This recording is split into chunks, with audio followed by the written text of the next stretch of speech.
Welcome to the Cozy Little Library today with your Clean Reads Book Buddy. I'm excited to share with y'all my big old book haul. Oh, wow. All the books that I've acquired since my last book haul video, which was back in April. Classics, clean and Christian fiction, fantasy, one nonfiction, contemporary, middle grades, and fairy tales. Sounds very dramatic and life-changing. And one by one, I'm going to show you what we've got. I've read all of the books in the stack except for 4, so let's start with those. My Dearest Friend, Letters of Abigail and John Adams. You can see who the editors are in the foreword by Joseph J. Ellis, a pretty well-known historian of this era. It is my favorite era. I love learning everything that I can about it. And can you believe I did not realize that there were books that had all of their letters in them? I didn't realize there were so many. I've read several snippets of their letters and a lot about the two of them, but I didn't realize there was a book that had all of this together. And there are several different ones, several different editors and styles. And I went with this one because it does have all of the letters in completion in here, but also in the center, there are a lot of images and kind of photocopies of the letters themselves, portraits, just a whole lot about them. And I'm very, very excited to read this. Tilly's Moonlit Garden by Julia Green. I know nothing about this author or this book, but I found it at the library practically for free, and it just looks super sweet, and I love the drawings inside. Just so sweet. And it says, Tilly followed after the fox. The garden was secret and dark, full of the sounds of the night. This was a wild garden. Anything might happen here. I'm not sure if it is a play on the secret garden being the moonlit garden, but we'll find out and let y'all know. Because of Winn, Dixie by Kate Dicamillo. Of course, I've heard about this book always, never read it. And the only reason that I want to is because it seems, you know, more like a modern classic. Of course, it has the Newbery Award. I tend to avoid books that have contemporary animal stories because I am so tenderhearted towards animals. And there may have been some animal books from my childhood that I'm still a little scarred by. But anyway, making friends in a new town is never easy, but when Opal adopts a stray dog she names after the grocery store, she learns that friendship and forgiveness can sneak up on you like a sudden storm. And I did see where it says that the author she wrote an afterword here. I think she redid some things that didn't age well. So it's really short. I hope to read it soon. But like I said, I just bought it because it was a modern classic. The Romance of the Forest by Anne Radcliffe. The only reason I wanted to read this is because of Jane Austen. Last year I read The Mysteries of Udolpho by Anne Radcliffe. That was my first one, and I absolutely adored it. Now, it took me quite a while to finish it. This one mentioned, I know, in Northanger Abbey for sure. So much fun. And this one I know is mentioned in Emma by Jane Austen. So I'm excited to read this one this fall. Speaking of Northanger Abbey and the Mysteries of Udolpho, they are part of the book haul. I wanted to own them in the Penguin Classics, which is now my preferred editions to get. I love having all of these that I'm collecting on the shelves, all looking similarly. Now, the Romance of the Forest, the only edition that was available was in Oxford Classic, and it's not bad, but I do not like the font as well. But it was the only edition that I could find. So I did, for this haul, I have The Mysteries of Udolpho, Northanger Abbey. I also wanted Pride and Prejudice in the Oxford Classic, John Bunyan's The Pilgrim's Progress. I have read all of these, and I am currently trying to read The Faerie Queene by Edmund Spenser. This is an older version of the Penguin Classics, and again, this is all I could find, so I'm happy with it. I'm thrilled to own both books in the Harbor of Spies series so far. 2 more books are coming out next year, but Spark of the Revolution and Secrets of the Revolution by Megan Soja. I love these books, Christian historical fiction. The first one starting out just days before the Boston Tea Party. You're there, it's full of faith. It's cozy. It's historically accurate. I love these books. Our Patreon book club, they love these books as well. I'm so excited to own them. Annie Henry's Adventures in the American Revolution by Susan Olaski. I originally had started collecting the books in these one by one series. There are 4 books, and I found this one where it has all 4 in one. I literally just finished reading this past weekend. Oh my goodness. Oh my goodness. This is Patrick Henry's daughter, and everything is told through her eyes. She starts out as 10, and I won't tell you how old she gets before you get to the end. I want you to find that out for yourself. I've never heard anyone really talking about these, but I love this series. So wonderful, and I'm so excited to not only have this one, but now to have the 4 in one. A little bit hard to find, but I'm so excited I got my hands on one. I'm a big fan of Christie Ann Hunter books, Christian historical fiction. 3 of her different series are represented here. All of the books aren't here yet, but after reading the Hawthorne House series, I wanted to read Haven Manor, and I had owned book number 1 and realized with the Haven Manor series that there was also a book 2 and 3, which I got for this book haul. And also realized, so we've got A Return of Devotion, book number 2, A Pursuit of Home, book number 3. If you are familiar with Hawthorne House series, a lot of people have read A Noble Masquerade. This series comes first if you're going to read all of these in order. I did a recent video where I talked about all of this, what's the reading order. I need to do a new one because I have found out even more information and more books, so maybe you'll see that coming soon. But some of the characters that are in the Hawthorne House series show up in Haven Manor. So for this book haul, I got book number 2 and book number 3.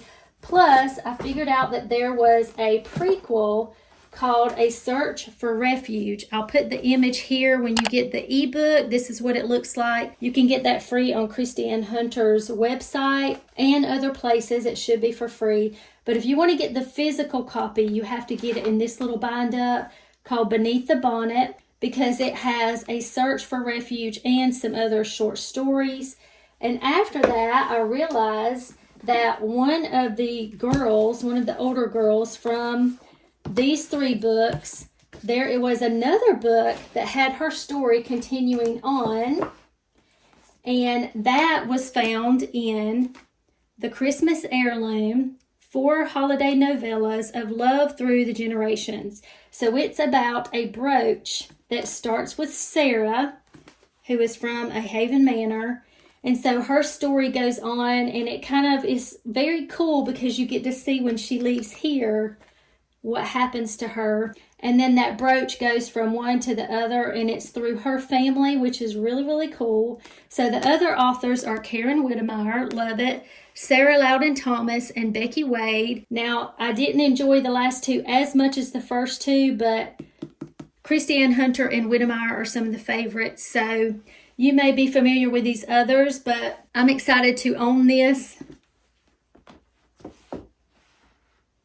If you saw my last video, then you saw me talking about The Lace Maker by Laura France as one of my favorite books of the year. Love this so much. Williamsburg, fast-paced, Christian fiction, lots of faith. Our main character is a British general's daughter, I think, right there in Williamsburg as things are starting to heat up. But we get the perspective, kind of a French perspective. Her betrothed's cousin is someone that she spends a lot of time with, and this book is phenomenal. Also in the book haul is The Lady and the Loyalist by Stephanie McCrae. This is book number 1, Hearts of the Revolution. There's a book 2 coming out soon. Now, while I did really enjoy this is quite an even bigger chunker, I think. And it is a lot more slow paced. Now, I like that because I've read a lot of Colonial America. I don't know that I would start with this one if you're wanting to read about exciting Colonial America stuff, unless you go in knowing that it's very slow paced, cozy, slice of life. I loved it, but it is not as fast paced as some of the others, because in this one, they're on the ship for quite a while from England, going to Williamsburg, going to visit an aunt. They meet somebody on the ship. He's from Williamsburg. And once you get there, they're just kind of going around, and you see a lot of details about what happened during that time. I loved it, but it is a lot slower paced and a lot more cozy and long. Love it. I was able to get books number 2 and books number 3 of the Secrets of Ormdale series. I love these covers. I love these 2 books. Now, book number 1, and I didn't really care for the main character, but she thoroughly redeemed herself in book number 2. This is Christian fantasy, and it's very literary, lots of literary references, lots of faith added in there, sprinkled, and really, really enjoy these and hope to get more of these very soon. Hearts Away by Shannon Sue Dunlap. This is a contemporary Christian book. Book number 2 after Love Overboard, about the 4 70-year-old matchmakers on a cruise. And while I didn't love this as much as book number 1, a lot of people really did. I also got, as you can tell, another collection of Julie Clausen books, and this one was so good. I'd never heard anyone talk about this one, but The Girl in the Gatehouse. It was a mystery. It was cozy. It was fun. I really, really loved this one. And I really enjoyed Lady Jane Disappears by Joanna Davidson Politano. It was a lot of mystery. I was going to say spooky, just a little bit spooky, a little bit gothic-y feeling. Seeking Persephone by Sarah M. Eden. I had never heard of this book. I had vaguely heard of this author. She's one that I had seen her name kind of in the proper romance, clean, Regency era authors, kind of in that little group. But I'd never read anything of hers, hadn't heard anyone talking about her books. Just happened to pick this book up in a free little library, and I'm so glad I did. I think this is an older cover, but I love this book. I consumed it in very few hours because I couldn't put the book down. It is it's kind of like a Beauty and the Beast theme, but it is unlike anything that I've read before. And yes, Persephone is named after the Greek goddess. That's a whole part of the story as well. I'm not going to say anything else about it. It is amazing. I absolutely loved it. At the end of my last video, I told y'all I was going to show you a little bit more about these collectible original fairy tale books. What I didn't realize until later was that these were part of the last book haul that I did. However, just in case you missed that or you want a little bit more detail, I'm going to show you these one by one. The Blue Fairy book by Andrew Lang. Now, showing you this is not going to do it justice, I'm sure, compared to seeing it in person, but we've got the foiled edges. We've got the foil on the outside. This is a Barnes & Noble collectible book. This is the smaller of the 2 sizes that they have. I'll show you a comparison in a second. And I'll also show you the inside, some of the famous fairy tales that belong with Andrew Lang. So we've got the dragon. Nimble, nimble, little mouse, who's that nimbling at my house? Isn't this beautiful? Just to show you the size difference, I chose a full size in a color that you could see the difference. I think I got the heaviest one there is. But you can see how much smaller this one is. Now let me show you the inside. Beautiful end papers, front and back. We've got the gold on the edges. And then there are about 5 in this book they call them plates, the original artwork, and it tells you at the bottom of each one what story this goes with, back with the originals. So it says edited by Andrew Lang, illustrated by Henry J. Ford and G.P. Jacomb Hood. So here you see the page where you have the list of the plates, the drawn images, and then of course you have a table of contents of the stories. And we have famous things like East of the Sun, West of the Moon, Cinderella, Aladdin, Beauty and the Beast, Goldilocks, Snow White and Rose Red, Prince Darling, Bluebeard, Hansel and Gretel. And so you have all of the stories, lots of artwork. Some stories more disturbing than others. Definitely not for young children, in my opinion, unless you want to terrorize their nightmares. Beauty and the Beast, for instance, I was going to show y'all what it looks like in here. You have an image. Show y'all how long it is here in this book. You have another image. And if you've tried to read any of these original stories, you see why they were softened when they went into production for little kid movies, because some of them are really something.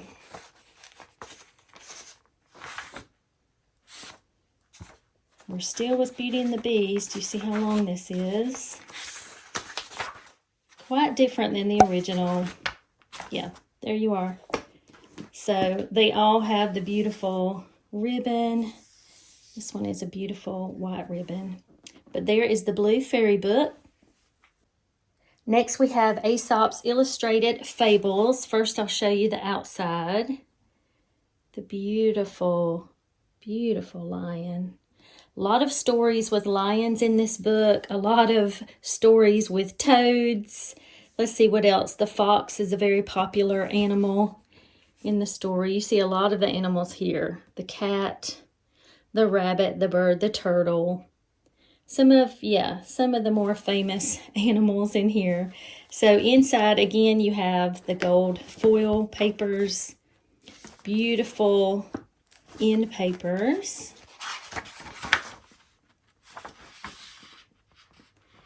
Look at this artwork. So this one's a little bit simpler. It just has list of illustrations, the fables. Index to the fables is in the back.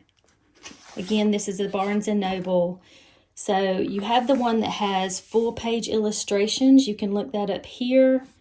Then a list of the color plates that look like this, that aren't black and white. And then you go into the stories, the fables. And I do like how these are done. They're very large, titled pages, The Wolf and the Lamb. And these are, you know, maybe not quite as famous in their titles.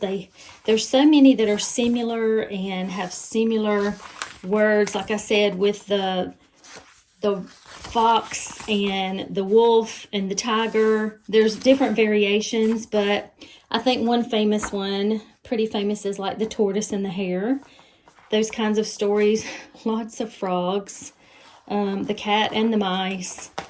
But then you've got the quite disturbing drawings in here. The peacock and the crane. The moon and her mother. The thief and the boy. So, yeah, just because I'm traditionalist, I want the original. I was just always curious about all of these stories that you hear. You hear bits and pieces.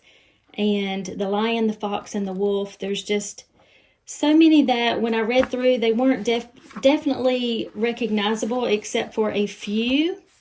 But still, I wanted to have the originals. The Elephant and the Assembly of Animals. Look at that. So there is Aesop's Fables. Next we have Grimm's Complete Fairy Tales. This one is full of all kinds of stories. There are a lot. All of these are Barnes & Noble collectibles, and all three of them are full size, and just the one Blue Fairy book is the smaller one. All of them, again, with the gold edges, gold foiling here. Beautiful end papers, more of a like Starry Night with a castle beyond and the sparkly trees. And then there are a lot of stories in Grimm's fairy tales. So they just go on and on and on.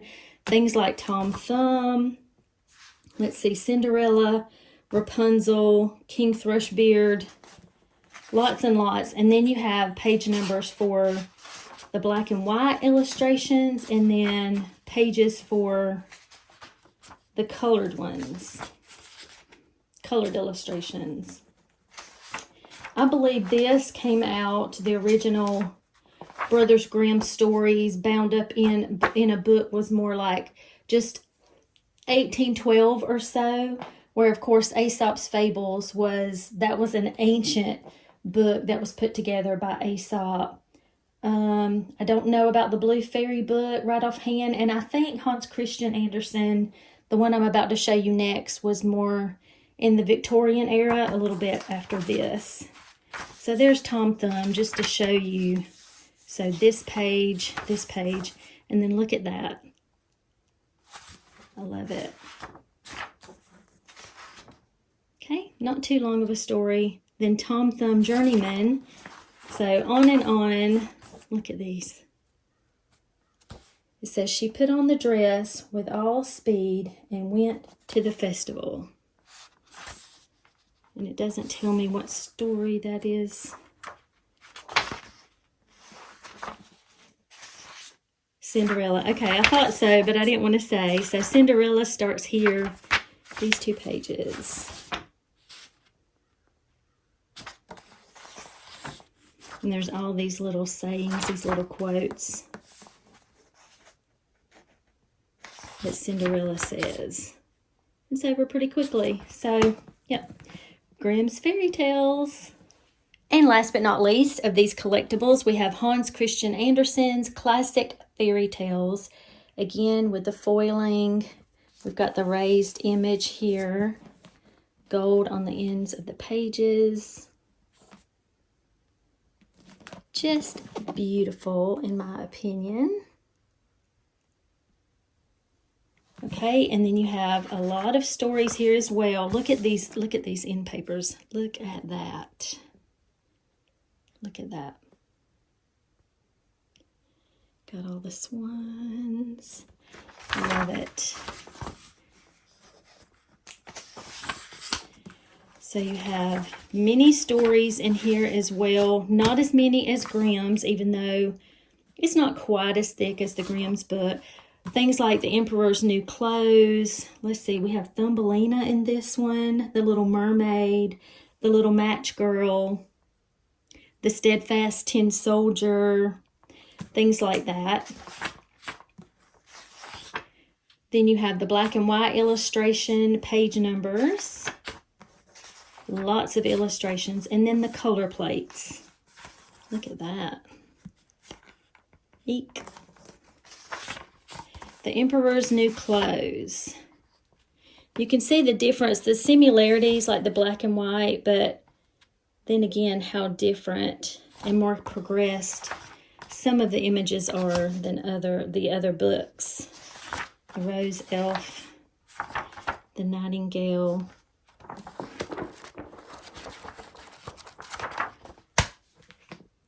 There you go. Okay, friends, I hope this was helpful to find more books to put on your TBR, some obscure ones. I'm going to put a link to all these books and helpful information. I'm going to also try to remember to put it in the first comment that I'm going to tab up at the top of the comment so you can find all these links to these books easily. If I forget to do so, please call me out. And until next time.